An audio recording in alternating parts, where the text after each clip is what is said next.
Tanggal 28 Desember itu Jurgen Klinsmann, pelatih Korea Selatan itu mengeluarkan daftar resmi, daftar squad, senarai pemain yang akan tampil di Piala Asia 2023, saudara-saudara. Dan isinya adalah pemain-pemain yang, waduh, luar biasa, saudara-saudara, luar biasa. Dan ini Korea Selatan ini akan menjadi salah satu calon lawan Malaysia, lawan Harimau Malaya nanti di Qatar, saudara-saudara. Waduh, ini berat sekali.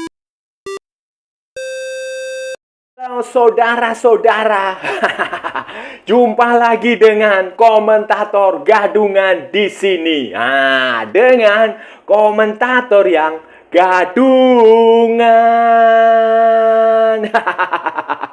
Seperti biasa, saudara-saudara, seperti biasa. Kalau kita sudah bertemu, pasti akan ada yang kita perbincangkan, kita bicarakan, kita cakap, kita bacotin, kita ulas, kita analisis tentang sepak bola di seputaran Asia Tenggara, di negara-negara tetangga, negara-negara jiran, negara-negara serumpun, di Indonesia, Malaysia, Thailand, Vietnam, Laos, Myanmar, Brunei Darussalam, Kamboja, Timor Leste, Filipina, Singapura, Wakanda, Konoha, dan sekitarnya. Semua akan kita bicarakan secara fair, secara jujur, secara adil. Tidak ada muatan provokasi atau kebencian. Semuanya berdasarkan fakta dan bukan klaim, baik yang sudah lama maupun yang terkini. Bebas, saudara-saudara, bebas, bebas, bebas, bebas, bebas. Yang penting, sopan. Dan untuk edisi kali ini, saudara-saudara, untuk edisi kali ini kita akan mencoba membedah, mengulik, melihat pemain, squad, daftar senarai pemain calon lawan Harimau Malaya di Piala Asia 2023. Korea Selatan itu yang paling baru mengumumkan skuad. Tanggal 28 Desember mereka mengumumkan skuad untuk Piala Asia dan isinya adalah orang-orang hebat semua. Kemudian sebelumnya Jordania juga sudah mengumumkan dan Malaysia juga sudah mengumumkan. Jadi sekarang tinggal Bahrain yang ditunggu. Bahrain belum mengumumkan skuadnya, belum mengumumkan pemainnya, tetapi kemungkinan pemainnya tidak jauh dari itu saja. Tidak jauh dari pemain-pemain yang selama ini sudah tampil di FIFA Matchday. Ini akan seperti apa, saudara-saudara? Ini akan kita bahas, akan kita ulas, akan kita analisis di edisi kali ini, saudara-saudara. Jadi begini, saudara-saudara. Jadi begini, Piala Asia ini semakin dekat. 10 hari lagi lah kurang lebihnya. 10, 11, 12 hari lagi. Pokoknya dalam waktu dekat lah. Nggak sampai 2 minggu. 1 minggu lebih. Dan sekarang ini semakin banyak tim yang mengumumkan daftar pemain. Skuadnya itu sudah mulai diumumkan. Dan salah satu yang menurut saya cukup menarik untuk kita bahas itu ada di grup E. Di grup E itu grupnya Malaysia, grupnya Korea Selatan, grupnya Bahrain, dan grupnya Jordania. Jadi sama di grup D. Kalau di grup D itu Indonesia akan bertemu dengan raksasa Asia Timur, Jepang. Maka di grup E ini Malaysia, tetangganya Indonesia ini, negara serumpun ini, tetangga yang baik. Ini akan bertemu dengan raksasa Asia Timur lainnya, Korea Selatan. Dan pada tanggal 28 Desember, saudara-saudara, Korea Selatan ini sudah mengumumkan skuad, sudah mengumumkan senarai pemain. Kayaknya ini adalah pemain langsung, mereka tidak lagi seleksi, tidak melakukan pemusatan latihan, tapi final squad. Skuad akhir, senarai akhir untuk pemain yang akan tampil di Piala Asia 2023. Jumlahnya langsung 26, saudara-saudara. Dan pelatihnya adalah Jurgen Klinsmann. Saudara-saudara tahulah. Kalau saudara-saudara penggemar sepak bola ya pasti tahu siapa Jurgen Klinsmann. Jurgen Klinsmann adalah legenda sepak bola Jerman. Penyerang yang membawa Jerman juara Piala Dunia 1990, kemudian Piala Eropa 1996, kemudian membawa Jerman sebagai pelatih tampil atraktif di Piala Dunia 2006. Waktu itu kalau nggak salah ke semifinal, peringkat ketiga atau peringkat keempat, saya lupa. Kemudian dia juga sempat melatih di tim nasional Amerika Serikat. Dan sekarang Jurgen Klopp ini Jurgen Klopp, Jurgen Klinsmann. Jurgen Klinsmann, saudara-saudara, maaf, bukan Jurgen Klopp. Jurgen Klopp masih di Liverpool. Jurgen Klinsmann ini memimpin Korea Selatan untuk Piala Asia dan kemarin juga sebelumnya untuk kualifikasi Piala Dunia 2026. Dan di Piala Asia ini Jurgen Klopp akan bertemu dengan Kim Pan-gon dari Malaysia. Kemudian ada lagi Jordania dan Bahrain. Skuad yang diumumkan Jurgen Klopp Jurgen Klopp lagi. Jurgen Klinsmann, saudara-saudara. Maaf. Jurgen Klinsmann, saudara-saudara. Jurgen Klinsmann ke Piala Asia ini 26 pemain itu mayoritas bermain di luar, ya jumlahnya seimbang lah. Main di Eropa, di Asia, di Korea Selatan sendiri itu jumlahnya ya memang ini pemain-pemain terbaik Korea Selatan yang dimiliki. Misalnya kita lihat dari goalkeeper, penjaga gawang itu Kim Seon-gyu itu main di Al-Sabab di Liga Profesional Arab Saudi. Itu dia sudah punya 79 caps.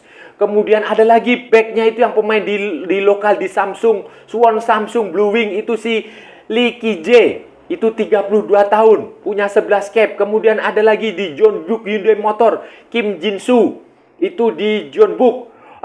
Kim Jin-soo cukup senior, 31 saudara-saudara, 69 caps. Kemudian ada Kim Min-jae, pemainnya Bayern Munchen. Bayern Munchen berusia 27 tahun yang sebelumnya sempat main di Napoli dan Fenerbahce. Itu 55 caps. Kemudian ada lagi Park Yong-woo. Park Yong-woo itu dari Al-Ain. Al-Ain itu di Uni Emirat Arab. Kemudian ada lagi Wang In-beon.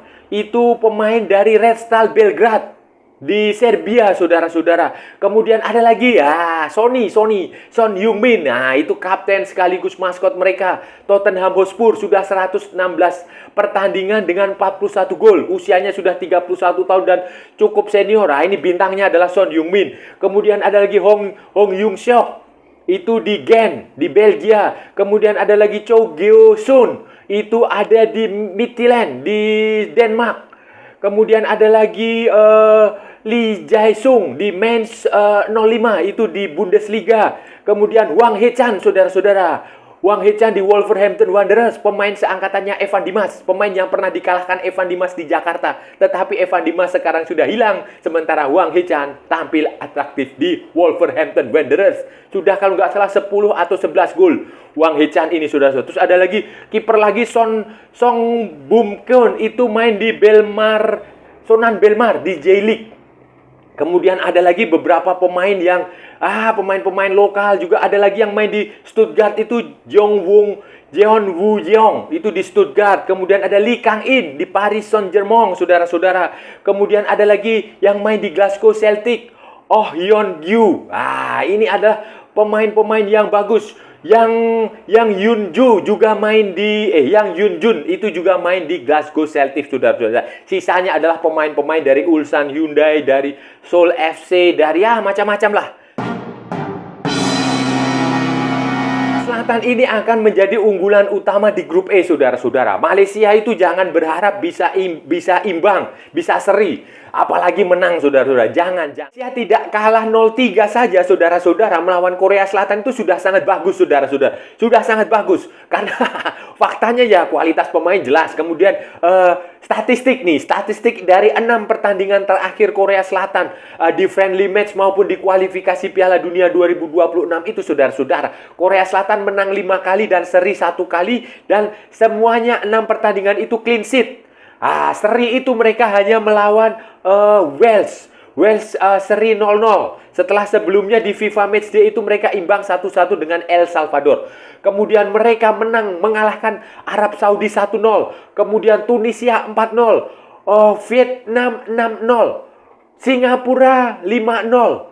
Cina 3-0, saudara-saudara. Jadi secara teori, secara juga di lapangan ya, di atas kertas maupun di lapangan, mengalahkan Korea Selatan itu berat bagi Malaysia. Bahkan menahan imbang, mencari skor draw seri itu amat sangat berat sekali saudara-saudara. Dan jangan lupa Korea Selatan itu terakhir kali kalau nggak salah itu menjuarai Piala Asia itu tahun 1960 saudara-saudara. Waktu itu mereka juara back to back 1956 dan 1960. Dan setelah itu saudara-saudara, setelah itu mereka tidak pernah lagi menjadi juara Piala Asia. Dengan yang prestasi terbaik terbaru paling baru itu 2015 itu mereka menjadi runner up. Bayangin saudara-saudara, 1960 dan sekarang sudah 2023. Itu sudah 2 generasi itu saudara-saudara. 2 atau 3 generasi. Dan itu berarti mereka itu sangat serius saudara-saudara. Sangat serius untuk menjuarai Piala Asia edisi kali ini saudara-saudara. Jadi mereka memanggil semua pemain terbaiknya supaya untuk bisa menjadi juara Asia. Makanya Malaysia itu harus hati-hati. Hati-hati, jangan main-main dan jangan berharap bisa bisa mengalahkan Korea atau imbang. Tidak kalah, seperti yang saya bilang, tidak kalah 0-3 aja udah bagus. Malaysia kalah 0-1 saja saudara-saudara, itu sudah seperti menang, seperti juara Piala AFF saudara-saudara. Itu luar biasa saudara-saudara, itu saja. Jadi jangan berharap banyak melawan Korea Selatan ini, karena memang saya yakin ini Korea Selatan ini bersama dengan Jepang dan Arab Saudi dan Iran itu bisa jadi menjadi semifinalis, bisa menjadi salah satu calon juara Piala Asia. Dan peluang Korea Selatan ini menurut saya besar sekali saudara-saudara, dan saya cukup yakin Korea Selatan akan bisa menjuarai Piala Asia. Jadi Malaysia tidak usah berharap banyak, berharaplah dari pertandingan melawan Jordania, berharaplah pertandingan melawan Bahrain untuk bisa mendapatkan ya minimal 3 poin lah saudara.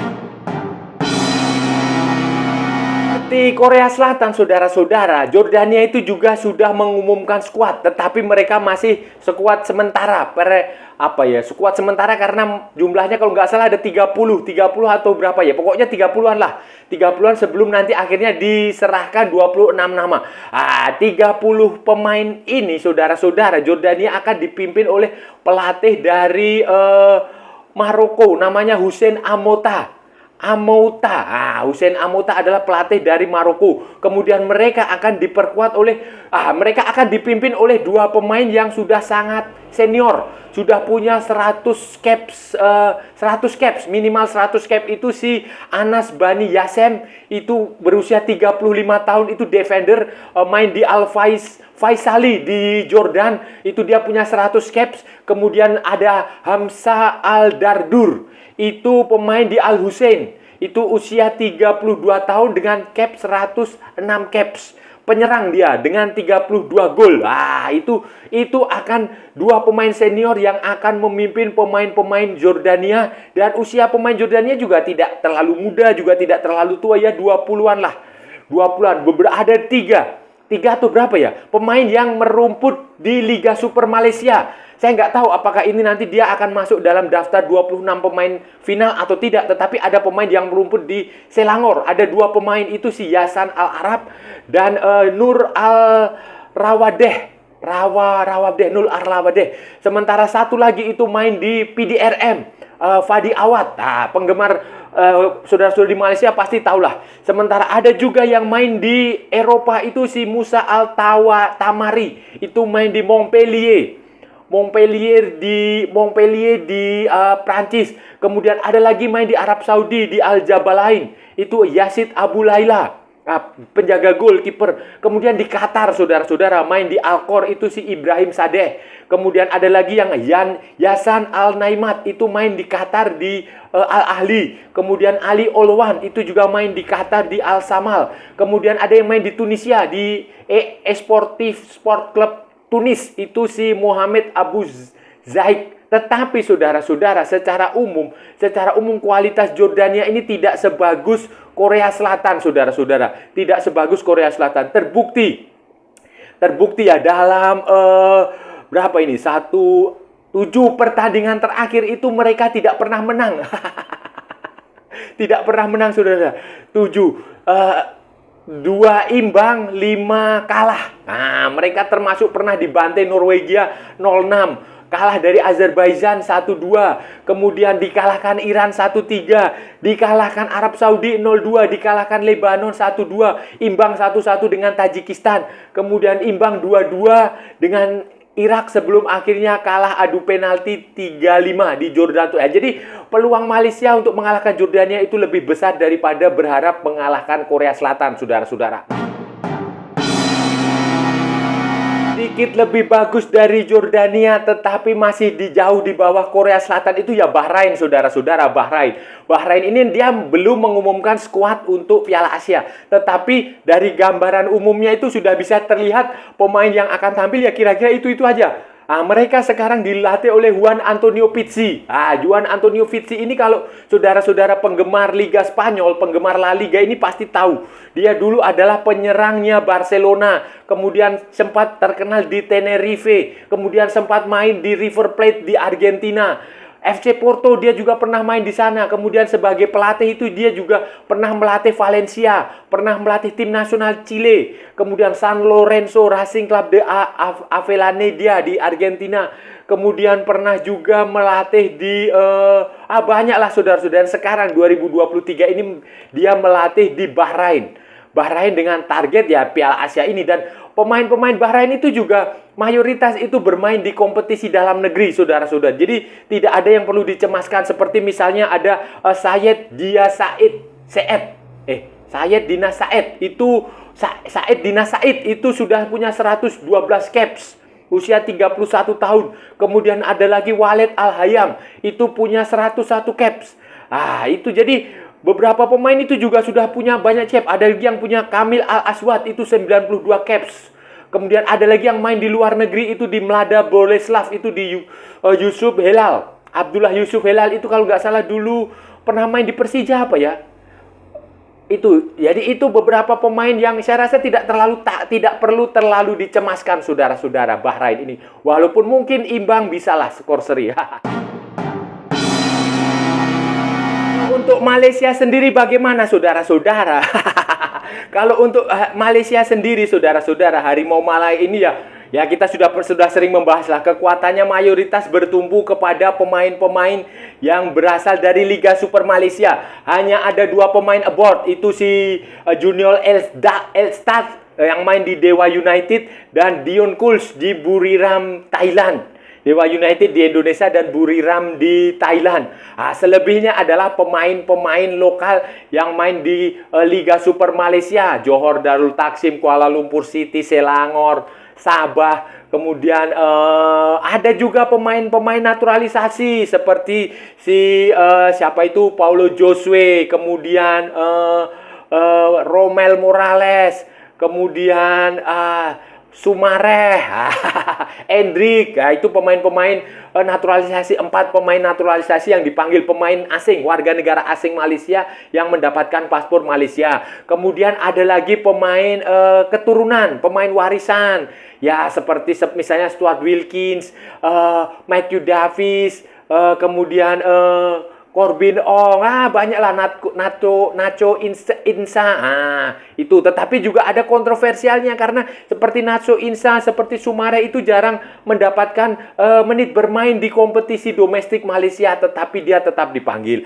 Dan sekarang Malaysia sedang melakukan pemusatan latihan di Malaysia sendiri, kemudian nanti akan menjalani pertandingan uji coba sebelum Piala Asia. Dan ya saya rasa ini skuad yang cukup bagus lah, apalagi Malaysia sudah bermain bersama di FIFA Matchday sejak eranya Kim Pangon dalam beberapa masa terakhir, dalam beberapa waktu, mungkin sekitar 2 tahun saudara-saudara. Jadi ya lumayan.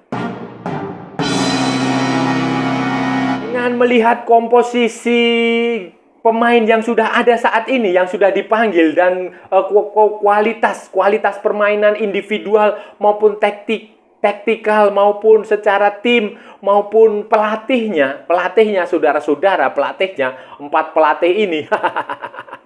Saya rasa saudara-saudara, Korea Selatan akan menjadi juara grup E.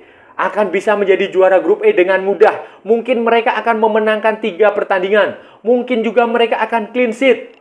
Bisa jadi itu saudara-saudara, Korea Selatan. Kemudian sekarang kan tinggal dicari adalah runner up dan best 3, peringkat 3 terbaik. Runner up itu bisa jadi Jordania bisa menjadi runner up, bisa juga Bahrain, tetapi bisa juga Malaysia. Bisa juga Malaysia, saudara-saudara. Saya tidak mengatakan Malaysia tidak punya bola. Punya, lebih mudah Malaysia daripada grupnya Indonesia sebenarnya. Sebenarnya, lebih mudah grupnya Malaysia dan grupnya Thailand dibanding grupnya Indonesia yang ada Vietnam, ada Irak, ada Jepang. Ini jauh lebih, ya bukan jauh ya, sedikit lebih mudah. Kemudian, ya kuncinya adalah bisa mengalahkan Bahrain atau bisa mengalahkan Jordania. Satu kemenangan aja sudah cukup, saudara-saudara. Kemudian satu lagi berharap hasil seri. Hasil seri, kalaupun kemudian kalah 2 kali ya, berharaplah menjadi peringkat 3 terbaik. Karena peringkat 3 terbaik itu syaratnya tidak susah. 3 poin aja itu sudah bisa lolos, saudara-saudara. Sudah bisa melihat menjadi peringkat 3 terbaik. Karena dari 6 grup itu nanti hanya ada 4 peringkat 3 terbaik. Jadi hanya ada 2 tim peringkat 3 yang gugur. Nah, 2 tim ini bisa saja dia cuma dapat 1 poin atau 2 poin. Atau sama sekali nggak dapat poin ya, nggak mungkin ya. Kalau nggak dapat poin, peringkat terbawah, itu saja, saudara. Jadi peluang Malaysia janganlah bermimpi mengalahkan Korea Selatan, tetapi berjuanglah mengalahkan Bahrain atau Jordania, saudara-saudara. Nah, saudara-saudara, itu tadi pembahasan kita hari ini, saudara-saudara. Kita sudah bicara panjang lebar dari A sampai Z. Dari barat sampai ke timur, dari utara sampai ke selatan. Kita sudah membahas sampai mulut saya berbusa-busa, saudara-saudara. Kita sudah membicarakan calon lawan Harimau Malaya di grup E. Dari 4 tim yang ada di grup E ini, saudara-saudara, 3 tim, 3 negara sudah mengeluarkan daftar susunan pemain, daftar squad. Baik yang sementara yang masih dalam jumlah banyak sekali maupun yang sudah fix. Yang sudah fix itu ya Korea Selatan. Sementara Malaysia dan siapa lagi? Jordania itu kemungkinan masih bisa berubah. Sementara Bahrain sama sekali belum mengumumkan skuadnya. Tetapi kemungkinan pemainnya ya tidak jauh dari pemain-pemain yang biasa tampil di FIFA Matchday, saudara-saudara. Dan dengan materi pemain yang dipanggil, saya rasa Korea Selatan memang menjadi tim yang super tim. Uber Team. Nah, kalau bahasa Jermannya Uber Team. Nah, tim yang super, tim yang luar biasa. Di sini pemainnya ada Son Heung-min, ada Hwang Hee-chan, ada apa lagi? Kim Min Jae. Kemudian ada banyak sekali, saudara-saudara. Kim Nam. Pak Yong Woo. Banyak sekali, saudara-saudara, pemain-pemain yang memang sangat bagus. Lee Kang-in, semua pemain kelas dunia. Begitu pula kalau Jordania tidak terlalu masalah, saudara-saudara. Pemainnya tidak berbeda jauh kualitasnya dengan pemain-pemain Malaysia. Karena ada juga beberapa pemain Jordania yang ikut pemusatan latihan untuk Piala Asia ini akan bermain di klub Liga Super Malaysia, saudara-saudara. Jadi tidak usah terlalu cemas. Itu seperti si Yasan Al-Arab dari Selangor. Kemudian Nur Al-Rawadeh itu juga dari Selangor. Jadi ada juga di PDRM itu si Fadi Awad. Jadi Bahrain Jordania tidak terlalu berat, yang paling berat hanya Korea Selatan. Jadi ya, dan Bahrain juga berat bisa dibilang berat, juga tidak bisa dibilang tidak. Jadi peluang Malaysia untuk menjadi salah satu peringkat 3 terbaik di grup E ini, ya saya rasa adalah, saudara-saudara, ada. Dan saya rasa sudah cukup ya, saudara-saudara, pembahasan kita hari ini. Kalau ada salah-salah ya mohon maaf, namanya juga gadungan. Wajar, saudara-saudara, kalau gadungan itu salah. Tetapi kalau benar berarti sebuah kebenaran. Kalau saudara-saudara merasa channel ini bermanfaat, berguna, menghibur, menginspirasi, silahkan like, share, and subscribe. Tapi kalau tidak, saudara-saudara, abaikan saja. Skip. Jangan ditonton, tetapi jangan juga di-report. Kasihan saya, saudara-saudara. Ikuti juga akun media sosial Komentator Gadungan, ada di Instagram, ada di Facebook, dan ada di TikTok. Oke, saudara-saudara, sampai bertemu lagi di edisi-edisi berikutnya dengan tema-tema yang jauh lebih tidak bermanfaat, dengan tema-tema yang jauh lebih konyol, dengan tema-tema yang jauh lebih membagongkan. Salam olahraga dan merdeka!